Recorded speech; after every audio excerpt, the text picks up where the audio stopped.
నిన్న బట్టి విక్రమార్క గారు మాట్లాడిన ప్రెస్ మీట్లో మాట మాడారు. ఏం మాట్లాడారైనా?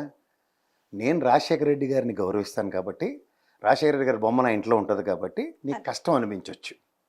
రాజశేఖర రెడ్డి గారు ఎవరు? కాంగ్రెస్ పార్టీ ఆయన. బట్టి విక్రమార్క గారు ఎవరు? కాంగ్రెస్ పార్టీ.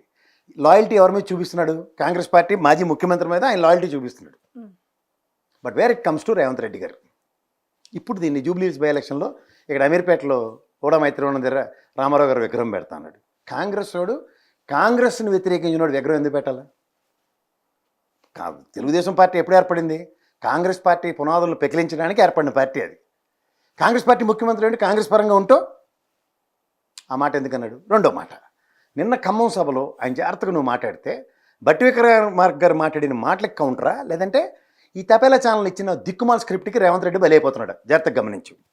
ఇప్పుడు నేను మాట చెప్తా చూడు. ఆయన ఏమన్నాడు? బీఆర్ఎస్ గద్దెలు కూల్చి తెలుగుదేశాన్ని భూస్థాపితం చేసినట్టు. మరి మీ 10 ఏళ్ల పాటు కాంగ్రెస్ని కూడా భూస్థాపితం చేసింది కదా బీఆర్ఎస్.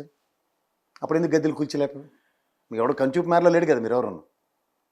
ఇప్పుడు జాగ్రత్తగా గమనిస్తే ఒక హిడెన్ ఎజెండాతో ఒకడు పని చేయిస్తున్నాడు. ఎవడు? ఈ వేంపగాడు. ఎవడు? ఈ కిరసనాలు కొట్టాడు. ఈ లాజిక్ అంతా ఏంటంటే, ఏడైనా సరే వీడికి కావలిస్తే రామారావుని బదనాం చేసినాడు ఈడే, ఈ కిరసనాలు బంకోడు.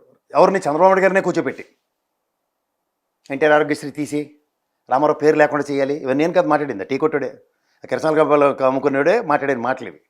ఇది నువ్వు జాగ్రత్తగా గమనిస్తేనమ్మా హిడెన్ ఎజెండా ఏంటి ఇక్కడ? రేవంత్ రెడ్డి గారికి రేపు పొద్దున ముఖ్యమంత్రి. ఆయన ఎంత అమాయకుడు అంటే రఘురామ కృష్ణరాజు గారిని ఒకసారి తీసుకురావాలి ఇందులోకి.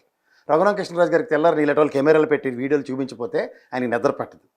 ఈ రేవంత్ రెడ్డి గారు కూడా ఆయన ప్రస్థానం ఏంటంటే అధికార ప్రతినిధిగా ప్రస్థానంలో టీవీలో కనబడిపోతే చాలా ఇబ్బంది పడిపోతే పరిస్థితి అనుకుంటారు. కానీ వీళ్ళకి ఈ కిరసనాయుడికి ఎంత పోత్రం అంటే జనవరి 1కి రేవంత్ రెడ్డి గారు ఇంటికి వెళ్ళి ఎప్పుడైతే గ్రీటింగ్లు చెప్పారో, లేకపోతే ఈ ఇంటర్వ్యూకి పిలిచినప్పుడు కాల్ వేసుకుని కూర్చుంటే ఆయన రేవంత్ రెడ్డి గారు అమాయకంగా వచ్చారు. వీడికి పోత్రం అలా నెత్తికెక్కింది. ఎందుకు ఎక్కింది?